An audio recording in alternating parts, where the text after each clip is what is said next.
2 నెలలు రాకపోతే 3వ నెల కూడా తీసుకునే అవకాశం ఇచ్చాను.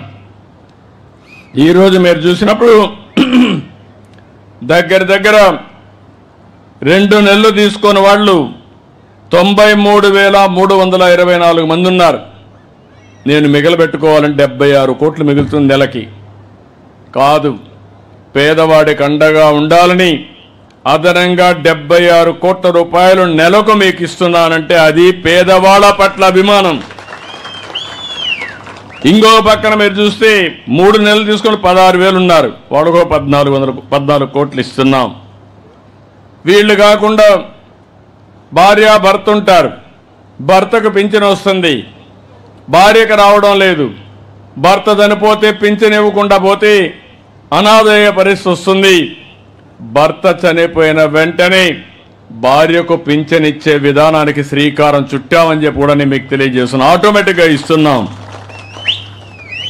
రెండోది మీరు ఒక్కసారి గుర్తుపెట్టుకోవాల్సింది, ఈరోజు పింఛన్లు మీ ఇంటికి పంపిస్తున్నాను, 7 గంటలకే పంపిస్తున్నాం. మళ్ళీ టెక్నాలజీలో అనుసంధానం చేస్తున్నాను. ఎక్కడిచ్చాడో కంట్రోల్ రూమ్ నుంచి మీ ఇంటి దగ్గర ఇచ్చాడా, పక్కనిచ్చాడా, లేకుంటే ఎక్కడన్నా వాళ్ళ ఆఫీసు పిలిపించాడా, మొత్తం సమీక్ష చేస్తున్నా.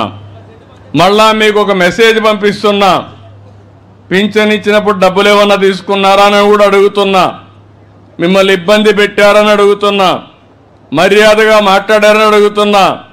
అంటే ఉద్దేశం ఏంటి? పింఛన్ ఇవ్వడం అనేది తీసుకోవడం మీ హక్కు, ఇచ్చే వాళ్ళకు కూడా జీతం ఇస్తున్నాం, ఇచ్చేటప్పుడు గౌరవంగా ఇవ్వాలని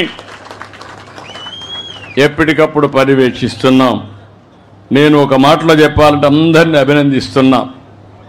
తొలి రోజే 98% పింఛన్లు ఇచ్చేస్తున్నారు. మా అధికార యంత్రాంగం పోటీ పడిస్తున్నారు. ఇప్పుడు దానికి అందరినీ అభినందిస్తున్నా. శభాష్, మీరు పేదల సేవలో బ్రహ్మాండంగా పనిచేస్తున్నారు, దానికి మనస్ఫూర్తిగా అభినందనలు. మీకు అందరికి కూడా పింఛన్లు వస్తున్నాయని నమ్మకం ఉంటే గట్టిగా చప్పట్లు కూడా చెప్పండి, లేకుంటే అవసరం లేదు. ఇది అధికార యంత్రాంగం గుర్తుపెట్టుకోవాలి. ఈ నమ్మకాన్ని మీరు కాపాడుకోవాలి.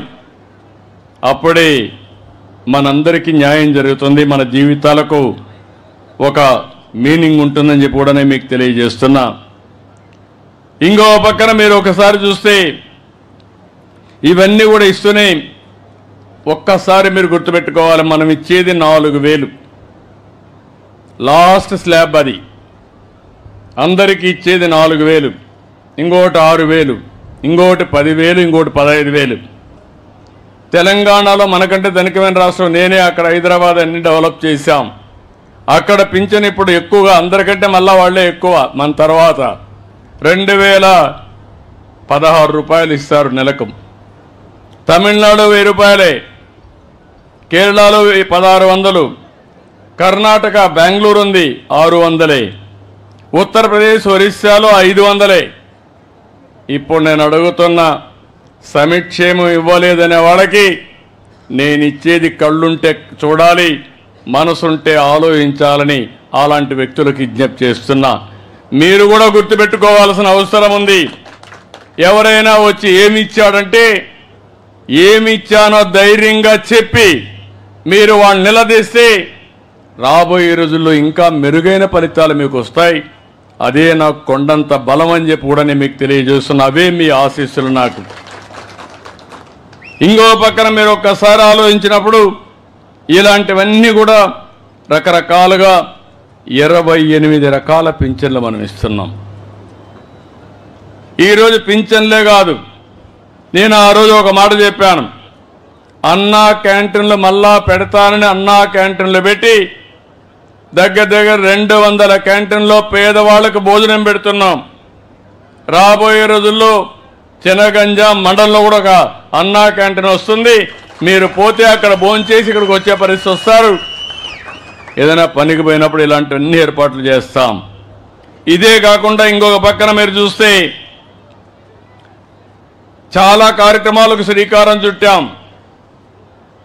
అమరావతి రాజధాని, అక్కడ మన పిల్లలకు ఉద్యోగాలు వస్తాయి, అభివృద్ధి అయితే ఆదాయం వస్తుంది. ఆదాయ